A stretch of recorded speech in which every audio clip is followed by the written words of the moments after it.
Hey guys, what's up? In this tutorial we're going to show you how you can resize the canvas you work with in your diagrams on Google Drawings. So let us get started.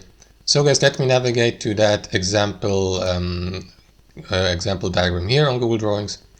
And if I switch between these two diagrams, you will see that both have different aspect ratio and canvas sizes. So how can you customize that?